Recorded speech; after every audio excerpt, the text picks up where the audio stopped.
ጤና ይስጥልኝ እንኳን ለስቅለቱ መታሰቢያ ደረሳችሁ ለተስቅለቱም ሆነ መጪዎቹ የበዓል ቀናት የምትወዱትን ግን ደግሞ የሚገባችሁን ሁሉ የምታደርጉበት እንደሆነላችሁ እንመኛለን በዚህ ዝግጅት ከፍታ ላይ ነን አውሮፕላናችንም እየበረረች ነው ስለሚሉት ገዢዎችና አረብ ላይ ስላለችው አገር እንነጋገራለን ምድር ሁሉ በእጃቸው የገባላቸው ሰማይ ሁሉም የነሱ የመሰላቸው ገዢዎች ስለምቾታቸው ብዙ በሚያወሩበት ፈሪሳውያን በዝተው ሰዱቃውያን በበረከቱበት በዚህ ዘመን በርግጥም ኢትዮጵያ አረብ ላይ ነች ምድሯ አኬልዳማ እንደሆነው በአመጽ ዋጋ ሀብትና ስልጣን ያደረጁ ሰዎች ደሟን እንደሚያፈሱት ሁሉ ስቃዩም የበዛበት ጣሯም የበረታበት እጅግም ትንሳኤ የምትፈልግበት ጊዜ ላይ ትገኛለች እናም በጨለማማ ዘመን ደጋግሞ የካዱ ጴጥሮሶች አገርን በትንሽ ዲናር ሕይወትንና ክብርን በጥቂት ፍራንክ የሸጡ ይሁዲዎች እሳትና ጭድ ሆነው የኖሩ ደግሞም አይንና አፈር ከመሆኑ ውጪ ጋርዮሽ የሌላቸው ኢየሱስ ላይ ለመፍረድ ግን የጋራ ድምጽ እንዳሰሙት ፈሪሳውያንና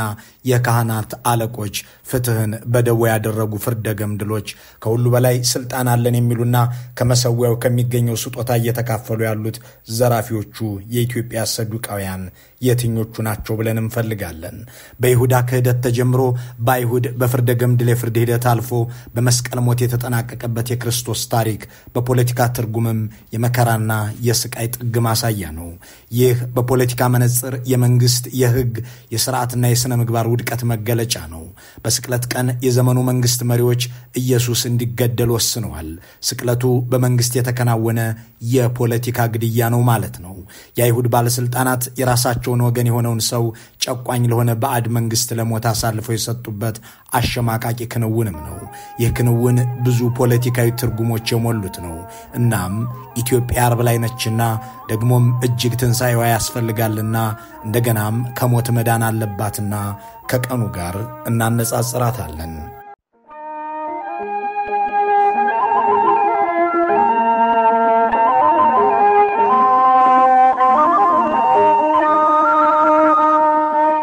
የክርስትና ሃይማኖት መምህራን ከሚስማሙባቸው ጉዳዮች መካከል ክርስቶስ በዕለተ ዓርብ በጠላቶቹ እጅ ከተቀበለው መከራ ይልቅ በወዳጁ በይሁዳ ምክንያት የተሰቃየው የህሊና ስቃይ ከሁሉም የላቀ ነው የሚለው ይጠቀሳል ስለ ይሁዳ ጌታ በመንፈሱ ታወከ እንዲል ወንጌሉ ያመኑትና የተከተሉት አብሮም የተጓዘ ለዓመታትም በአብሮነት በመጓዝ ተአምራትን የተመለከተ ሲክድ በርግጥም ያውካል ይሁዳ የሚለው ስም በብሉይ ኪዳን ዘመን ሰዎች ለልጆቻቸውና ለወዳጆቻቸው ሊሰይሙ አብዝተው የሚመርጡት እጅግም የተወደደ ስም ነበር ለሴትም ለወንድም የሚሆን በዕብራይስጥኛ በእግዚአብሔር የታመነ ወይም በእግዚአብሔር የተመሰገነ የሚል ትርጉምም ያለው ነበር ይህንን የተከበረ ስም ያረከሰው ይሁዳ ግን ከክህደት ጋር ተያይዞ ከዛን ጊዜ ወዲህ መጠሪያው ለበጎ እንዳይውል ሆኗል ብዙዎች ይሁዳ የሚለውን በእግዚአብሔር የታመነ ከሚለው ጋር ሳይሆን ከካህዲነት ጋር የሚያያይዙትም ስሙ ስለረከሰ ነው በኢትዮጵያ ውስጥ ብዙ ስሞች ረክሰዋል ብልጽግና እንደሚለው ድንቅ ስም የረከሰ ግን ያለ አይመስልም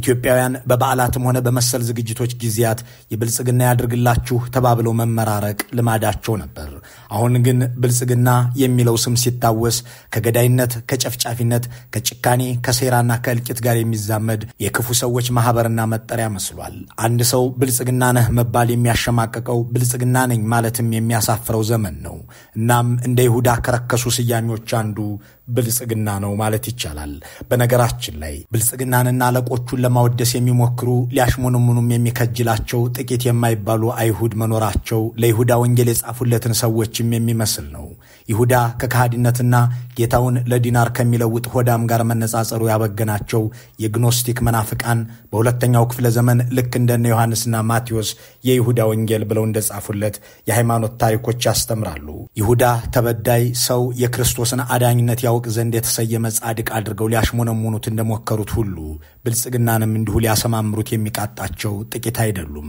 የዓለምን መድኃኒት ለግርፋት ለመንገላታት ለስቅላትና ለሞት እንዲዳረግ ያደረገው ነጋዴ ለኛ ብሎ ያደረገው ነው ብለው እንደጻፉት ሁሉ የመቶ ሚሊዮኖች መኖሪያ የሆነችውን ኢትዮጵያን በእልቂት ማዕበል የሚንጠውን ብልጽግናን ለኢትዮጵያ ብሎ ነው የሚሉም አልጠፉም እነዚህ ዳግማዊ ይሁዳዎች ናቸው ከማለት ውጪ አቻ ሊኖራቸው ይችል ይሆን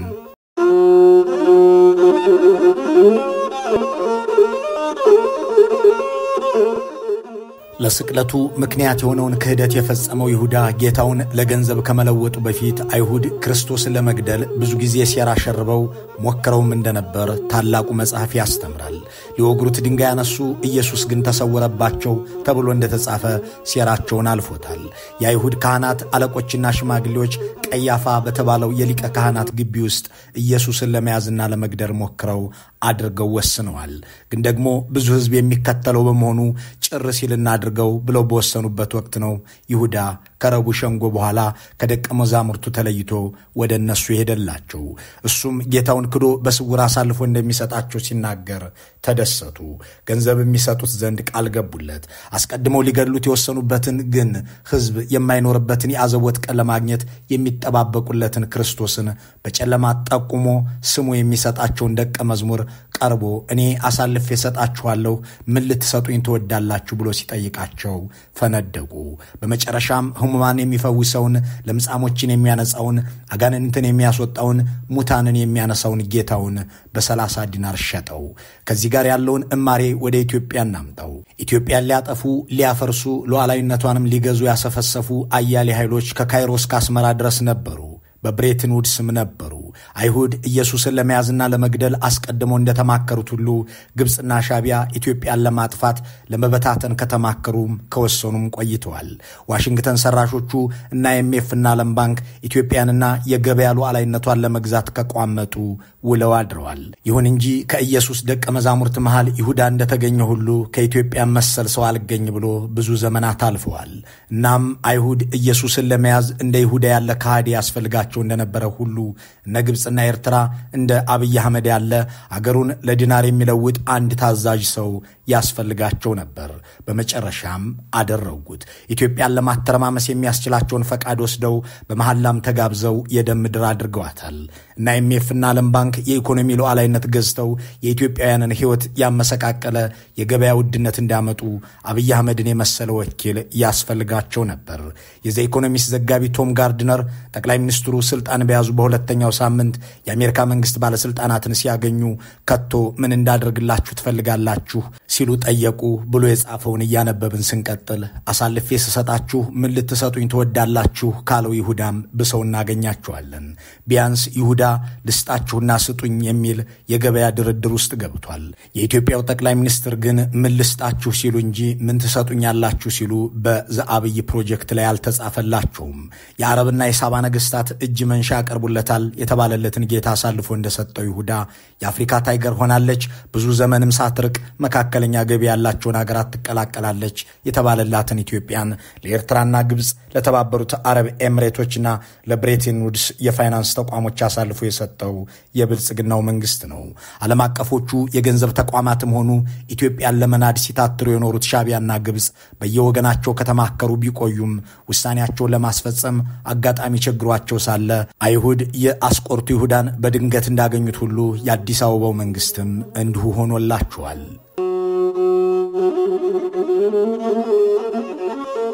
ይሁዳ ክርስቶስን ሸጦ ያገኘው ገንዘብ ለአንድ ለሸክላ ሥራ የሚመች ቦታ እንደተገዛበት ተጽፏል።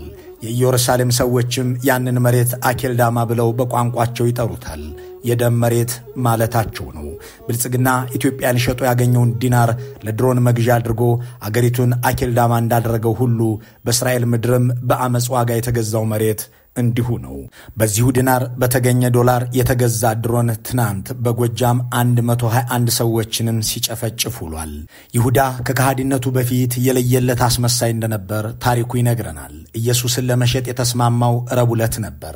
ሰጥቶ የሚቀበለውን ከተስማማ በኋላም ወደ ደቀ መዛሙርቱ ተመልሷል። ከረቡዕ አንስቶ እስከ ሐሙስ ምሽት ድረስም ምንም እንዳልተፈጠረ እያስመሰለ አመሸ። ያደፈ እግሩን በክብር ሊያጥበው ሲንበረከክም አላመነታም። ይህ የሚያሳየው የይሁዳ ሌላ ባህሪ የሆነውን አስመሳይነቱን ነው። ኢትዮጵያን አርብ ላይ ያደረሱ ገዢዎች እንዴት ያለ አታላዮችና አስመሳዮች እንደሆኑ የመጀመሪያ ወራት ንግግሮቻቸውንና ድርጊቶቻቸውን ማስታወስ ከይሁዳ ጋር ለማመሳሰል ይመቻል።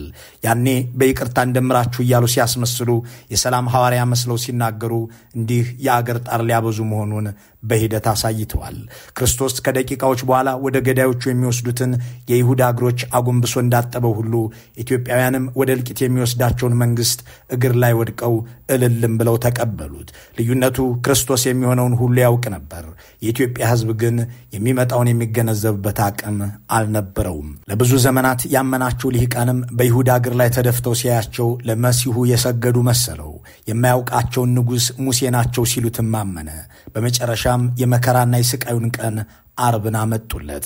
በዚያ የ2010ና የ2011 ሰሞን የሚሰሙ ቃላት እነዚያ መተቃቀፎችና መሳሳሞች የይሁዳ እንደነበሩም ብዙም ሳይቆይ እየተገለጠ ሄደ። ይሁዳ የምስመው እሱ ነው፣ ያዙት፣ ተጠንቀቃችሁም ውሰዱት ብሎ ወታደራዊ መመሪያ እንደሰጠው ሁሉ በዚያ በ2011ና 2010 በ2013ና 2012 የተሳመ የታቀፈ ዛሬ አንድም የለም። በይሁዳዊ ቃል ተስሞ ተገድሏል ወይም ተሰዷል አለያም ታስሯል። ይሁዳም ከመሳሙ በፊት አይሁድ በሚገባቸው ቋንቋ መምህር ሆይ ያለ ለክርስቶስ ረዘም ያለ ሰላምታውን አቅርቧል።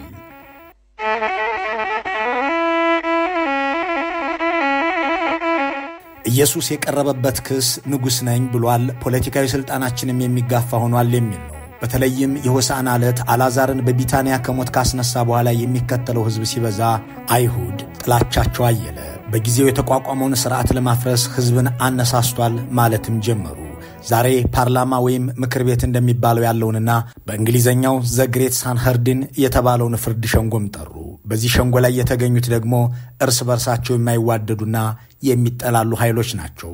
ልማዳቸው ገንዘብ ማሳደድና ሀብት ማካበት የሆነ ደግሞም በሮማው ገዢ ዘንድ የነዋይ አቅማቸው መፈራትን ያደረገላቸው ሰዱቃውያን በአንድ በኩል አሉ። ሕግ አዋቂና ወግ አጥባቂነታቸው የሕዝብ ድጋፍ እንዲያገኙ አስችሏቸዋል የሚባልላቸው ፈሪሳውያን ደግሞ በሌላ ወገን ናቸው። እነዚህ አንደኛው በአገረ ገዢው የሚመካ ሌላኛው በመንጋው የሚተማመን ናቸው። በአምልኮም ሆነ በሌሎች አገራዊ ጉዳዮች ፈጽሞ የማይስማሙ እነዚህ ቡድኖች ክርስቶስን እንግደል በሚለው አጀንዳ ላይ ግን ልዩነት አልነበራቸውም። ይህንን እያሰብን በአንዳች ፖለቲካዊ አቋም አንድ መሆን የማይችሉ ግን ኢትዮጵያን ለማፍረስ የተባበሩ ደግሞም በሕዝብ ድጋፍ እየተመኩ በገንዘብ አቅማቸው ማየልም እየተመጻደቁ ኢትዮጵያን ወደ ገደል ያስገቡ የአገር ውስጥና የውጭ ፈሪሳውያንና ሰዱቃውያንን እናሰላስል። ክርስቶስን በምሽት በዚያ ፍርድ ሸንጎ ላይ ካስቆሙት 3 የፈጠራ ክሶች መካከል የሸንጎውን አባላት ስሜታዊ የሚያደርገው ሕዝብንም የሚያነሳሳው ተብሎ የተመረጠው ቤተ መቅደስን አፈርሳለሁ ብሏል የሚለው ነበር። በኢየሩሳሌም ከተማ ላይ 25% የሚያካልለውን ታላቁን ቤተ መቅደስ አፈርሳለሁ አለ የሚለው ክስ በእርግጥም የብዙዎችን ቁጣ የሚቀሰቅስ ነው። ይህም በኢትዮጵያ ምድር ጥሩ መቀስቀሻ፣ የንጉሥ ስልጣን ማስከበሪያ መሳሪያና የሕዝብ እልቂት መጥሪያ አያሌ ኢትዮጵያውያን ማምኖት እንዲቀበሉት ያደረገ የፈጠራ ክስ ሆኖ ብዙዎችን ስሜታዊ ያደረገ የሐሰት ውንጀላ ነበር። ክርስቶስ ቤተ መቅደሱን አፈርሳለሁ አለ ተብሎ በሐሰት እንደተወነጀለው ሁሉ ጌታቸው ኢትዮጵያን አፈርሳለሁ አለ የሚለው የፈጠራ ክስም ብዙዎችን አስቆጥቶ ብዙዎችን አገዳድሎ እንደነበር አይዘነጋም። ኢትዮጵያን ለመበተን ሲኦል መግባት ካለበት ሲኦል እንገባለን አለ። በውሸት የተፈጠሩ አሉ። አንድ ምሳሌ ነገር ኢትዮጵያን ለማፍረስ ሲኦል ድረስ እንወርዳለን ብሏል የሚል አንደኛ ቢያላቅም በክርስቶስ ላይ ፍርድን የገመደለው ዘግሬት ሳንሄድሪን የሚባለው የአይሁድ የፍርድ ሸንጎ ከዚያ በፊት የተከበረ እጅግም ወግ አጥባቂ ደንቦች የነበሩት ከአቀማመጥ እስከ አነጋገር ስርዓት የተበጀለት ምልአተ ጉባኤም ሳይሟላ የማይከፈት መሆኑ ተጽፏል። በሕግ አዋቂዎቹ ፈሪሳውያን ብዙ ክርክር የሚደረግበት፣ ብዙ መጽሐፍት ማጣቀሻ ሆነው የሚቀርቡበት፣ ክስ በጥንቃቄ የሚዘጋጅበት፣ ሐቀኛ ምስክሮች የሚናገሩበት፣ ይህንን ሁሉ ቃለ ጉባኤ የሚይዙ 2 ጠንቃቃ ጸሐፊዎች የሚቀመጡበት ነበር። አንድ ለፍርድ የቀረበ ሰውም ወዲያውኑ ሳይሆን ከብዙ ክርክር በኋላ እንደገና በሌላ ቀጠሮ ውይይት ተደርጎ ውሳኔ እንዲሰጥበት የሚያደርግ፣ ሊቀ ካህናቱ ከወጣት እስከ ሽማግሌዎች ድረስ ሰዎች እንዲናገሩ ዕድል ሰጥተው ግራ ቀኙን አመዛዝነው ፍርድ የሚሰጡበትም ነበር። ይህንን ሁሉ ሥራ የሚያከናውኑትም በማታ ሳይሆን በቀን ነበር። ክርስቶስ ላይ ሲፈርዱ ግን ይህንን ሁሉ ደንብና ስርዓታቸውን ትተውታል። በሸንጎ ላይ ሕግ አዋቂዎች አባላት ካለመገኘታቸው በተጨማሪ ክርስቶስን በሐሰት ከሰው ለፍርድ ያቆሙት በምሽት ነበር። ቃለ ጉባኤ ጸሐፊዎቹም አልነበሩም። ራሳቸው ከሳሽ ራሳቸው ፈራጅ ሆነው ባመሹበት በዚያ ጨለማማ ምሽት ወታደሮች ክርስቶስን ደብድበዋል፣ ባሪያዎች በጥፊ መትተዋል። ከዚያች ምሽት ጀምሮ ለ18 ሰዓታት የቀጠለው የክርስቶስ መከራ ለራሳቸው ሕግና ላወጡት መመሪያ እንኳን ባልተገዙ የጭካኔ ካህናት በዚህ መልኩ ተጀመረ። ያ በአይሁድ ምድር የነበረ የሮማ መንግስት ስልጣኑን ለመጠበቅና በህዝብ ላይ ያለውን ቁጥጥር ለማጥበቅ ሲል ኢየሱስን እንደ አመፀኛ ፖለቲከኛ ቆጥሮ በተዋከበ ፍርድ ደብድቦ ሰቅሎታል። በአሁኗ ኢትዮጵያ ውስጥ ለውጥ ለማደናቀፍ ተንቀሳቅሰዋል፣ አልደመር ብለው አስቸግረዋል ወዘተ ተብለው ባልፈጸሙት ወንጀል ተከሰው በሺዎች እንደሚገደሉት ያለ ብቻ አይደለም። አይሁድ ለክርስቶስ ያቆሙትን የይስሙላ ችሎት የሚመስል ፍርድ ቤት እንኳን ሳይቀርቡ ተይዘው የሚረሸኑ፣ አስከሬናቸው በአህያ የሚጫን ከነነፍሳቸው የሚቃጠሉ ዜጎች በምድረ ኢትዮጵያ መብዛታቸው ሲታይ በእርግጥም ይህች ሀገር አርብ ላይ ነች የሚለው ልክ ይሆናል። አይሁድ ላወጡት ህግ እንኳን ሳይገዙ ክርስቶስ ላይ እንደፈረዱት ሁሉ ብልጽግናዎች ያወጡትን ህግ፣ ስልጣን የያዙበትን ህገ መንግስት ወደ ጎን ብለው በስንቶች ላይ ሞትና እስራት ፈረዱ የሚለውን ማሰላሰልም ኢትዮጵያ ያለችበትን የመከራ ዘመን ለመረዳት የበለጠ ያግዛል።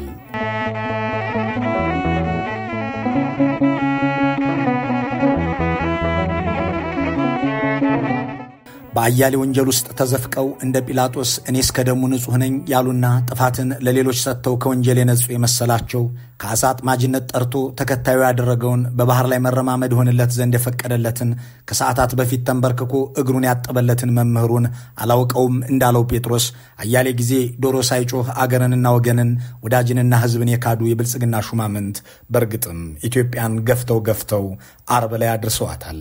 የአይሁድ መሪዎች የሃይማኖት መሪዎች ቢሆኑም ለስልጣንና ለዝና ጥቅም ሲሉ ከጨቋኝ መሪዎች ጋር ተባብረው የገዛ ህዝባቸውን ክደዋል።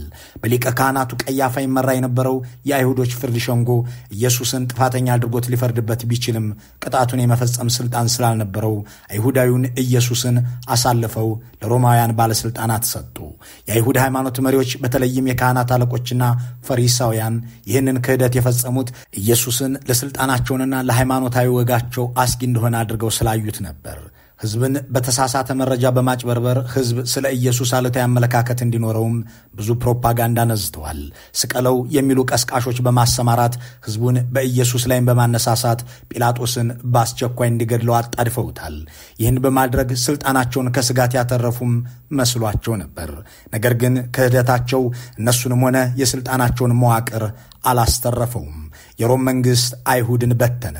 የአይሁድን ውስጣዊ አስተዳደር ደርምሶም አጠፋው። የፈረሰው ቤተ መቅደስ እስካሁንም እንደፈረሰ ነው። ይህም የክህደት ዋጋ ክፉኛ ወዳደቅ መሆኑን የሚያስተምር ይሆናል። በኢትዮጵያ ውስጥ ስንቱ ሲክድና ስንቱ እንደ ይሁዳ ሲሆን፣ ስንቱስ በወዳጁ ላይ ሲነሳ ታየ፣ ስንቱስ አብሮት በኖርና በዘለቀ ወገኑ ላይ ዘምቶ ይሁዳነትን አስናቀ። የብልጽግና መሪዎች ልክ እንደ አይሁድ ካህናት ናቸው። እብሪትና ማናሃሉኝነት ከእነሱ ዘንድ ነች። ህዝብ በመከራና ስቃይ ውስጥ እያለፈ እነ ዳንኤል ክብረት ከፍታ ላይ ነን ይላሉ። እነ ተመስገን ጥሩነህ እየበረርን ነው፣ አውሮፕላናችንን ተሳፈሩበት ሲሉ ይደመጣሉ። በዚህ ኢትዮጵያ አርብ ላይ በሆነችበት፣ ምድሯ ሁሉ አኬልዳማ በተደረገበት፣ ደግሞም ትንሣኤዋ እጅጉን በሚያስፈልግበት ወቅት ጠቅላይ ሚኒስትሩ ተነስተው ይህ የማንሰራራት ዘመን ነው፣ ኢትዮጵያ እያንሰራራች ነው ይላሉ። ሐቁ ግን ኢትዮጵያ አርብ ላይ ነች የሚለው ነው።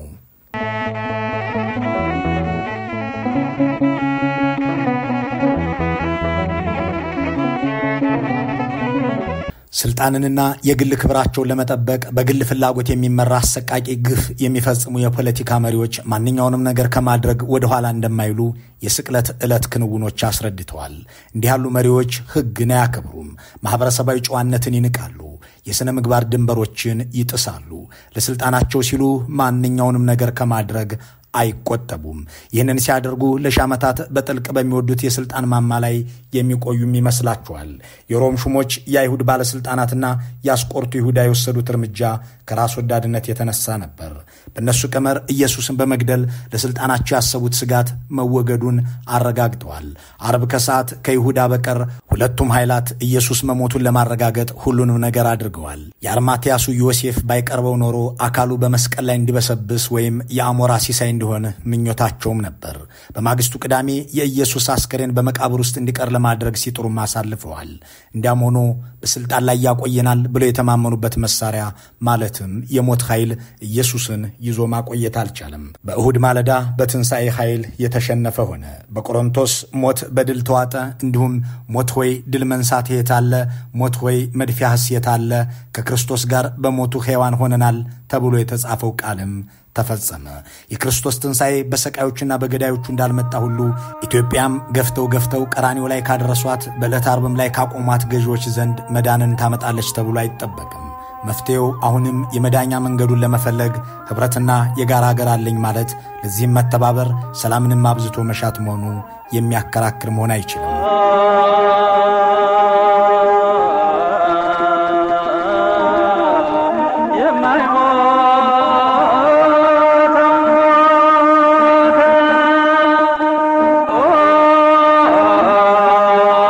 በድጋሚ መልካም በዓል በመመኘት እንሰናበታለን።